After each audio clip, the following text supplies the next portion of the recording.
बंधुओं, common civil code का उद्देश्य क्या है?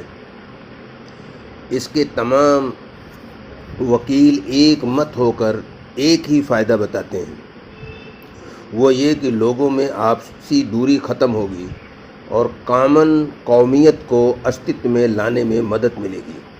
कॉमन कोड लोगों के अंदर कॉमन फीलिंग पैदा करेगा। इस तरह मजबूत इंडियन नेशन वजूद में आ जाएगा, जिसका काफ़ी दिनों से इंतज़ार है। जस्टिस कुलदीप सिंह अपने जजमेंट में लिखते हैं कि सरकार ने हिंदुओं के परंपरागत कानून को कॉमन सिविल की सूरत देने की कोशिश की है। Hindu marriage act 1955, Hindu section act 1956, Hindu minority and guardianship act 1956, Hindu adoption and maintenance act 1956 बनाया जा चुका है। इन धाराओं ने पारंपरिक हिंदू कानून की जगह ले ली है, जो अनेकों सोच और धार्मिक किताबों पर आधारित था। इन नए कानूनों ने इन सबको एक कॉमन सिविल कोड की हैसियत दे दिया। जब 80% से ज़्यादा शहरी पहले से ही कॉमन सिविल कोड के अंतर्गत लाए जा चुके हैं, तो अब इसका कोई भी जवाज़ नहीं है कि हिंदुस्तान के तमाम शहरियों के लिए कॉमन सिविल कोड के लागू करने में देर किया जाए। जस्टिस कुलदीप सिंह के अनुसार देश की 80% लोग कॉमन सिविल कोड के अंतर्गत लाए जा चुके हैं, जिसके लिए वो संपूर्ण कॉमन सिविल कोड बनाने की वकालत कर रहे हैं। जब देश की बड़ी संख्या कॉमन सिविल कोड को अपना लिया है, तो इसका वो लाभ कहाँ चला गया जो बताया जाता है। हम देख रहे हैं कि आज भी हर स्तर से कौमी एकता गायब है। लोगों में नेशनल कैरेक्टर नहीं है। असेंबली और पार्लियामेंट में ऐसे हंगामे होते हैं कि कार्यवाही को चलाना मुश्किल हो जाता है।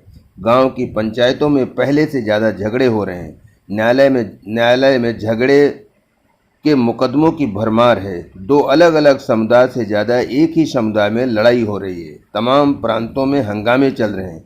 चंद को छोड़कर सारे राजनीतिक दल का कॉमन सिविल कोड एक ही है। लेकिन इन दलों में इतने बड़े स्तर पर लड़ाई है कि देश खतरे में है। इससे ये सिद्ध होता है कि स्वयं सुप्रीम कोर्ट के जज के फैसले के अनुसार वास्तविक समस्या कॉमन सिविल कोड के लागू करने का नहीं है, बल्कि कॉमन सिविल कोड के लागू होने के बाद उसका लाभ न मिलना है। ऐसी हालत में हमें चाहिए कि हम दूसरे उपाय की खोज करें। कॉमन सिविल कोड एकता और समानता का आधार नहीं है। एक ही सिविल कोड को अपनाने वाले बार बार आपस में लड़ते रहे हैं। उदाहरण के तौर पर कौरव और पांडव एक ही परिवार के लोग थे। दोनों का सिविल कोड एक था। इसके बावजूद दोनों में लड़ाई हुई, जिसको महाभारत कहा जाता है। प्रथम विश्व युद्ध जो 1914 से 1918 तक चला, इसमें एक तरफ जर्मनी व इटली थे, दूसरी तरफ इंग्लैंड और फ्रांस थे। इस जंग में मरने वाले और घायल को मिलाकर लगभग 30 मिलियन तक पहुंच गई। ये लड़ने वाले दोनों समुदाय का कॉमन सिविल कोड एक ही था, लेकिन ये कॉमन सिविल कोड दोनों को आपस में लड़ने से न रोक सका। इसी तरह द्वितीय विश्व युद्ध में जो 1939 से 1945 तक रहा, इसमें एक समुदाय का नेतृत्व जर्मनी कर रहा था, दूसरे समुदाय का नेतृत्व ब्रिटेन कर रहा था।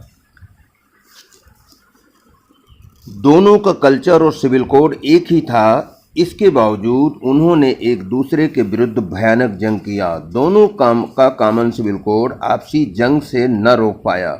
मीडिया रोज पति व पत्नी के बीच क्रूरता की घटनाएं दिखाता है, जबकि दोनों एक ही सिविल कोड से संबंध रखते हैं।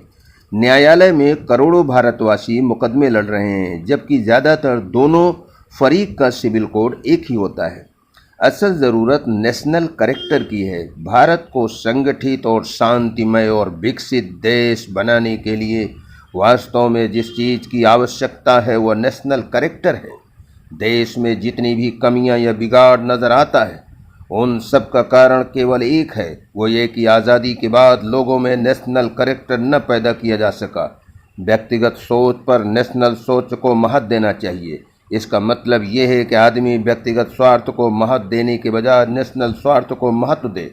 उदाहरण के तौर पर अगर कोई लीडर है तो अपने चुनावी लाभ के लिए एक समुदाय के अंदर दूसरे समुदाय के खिलाफ नफरत न फैलाए, क्योंकि इससे लीडर का वोट बैंक तो बनेगा लेकिन मुल्क का बैंक दिवालिया होकर रह जाएगा इत्यादि। इसी का नाम सच्ची देशभक्ति है और यही मुल्क को आगे ले जाने के लिए ज़रूरी है।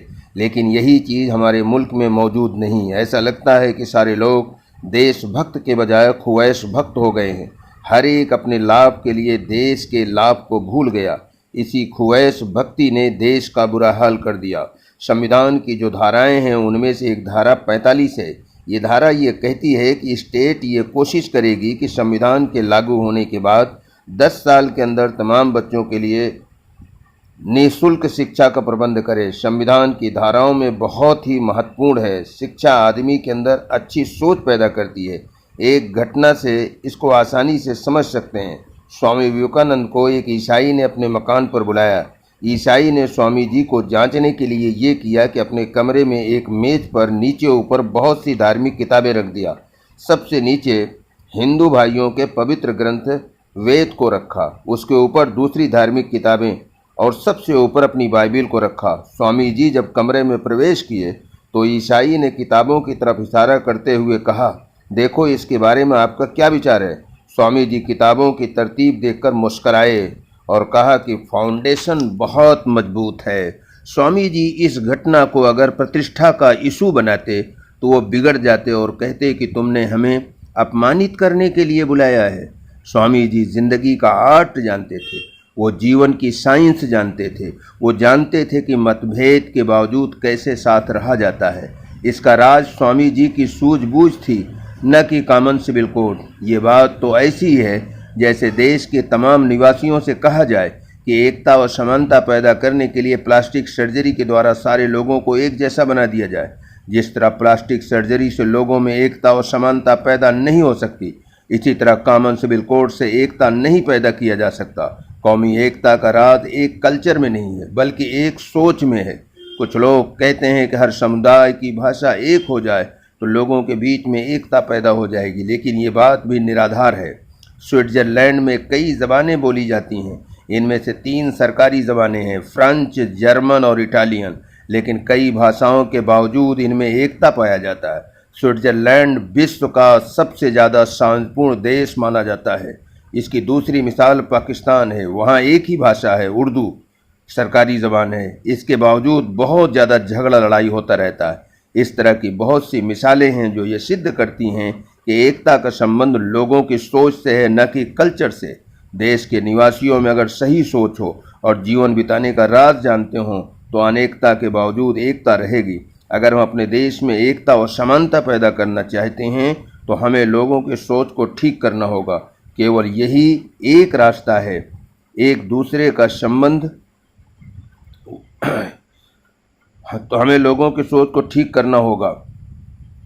केवल यही एक रास्ता है।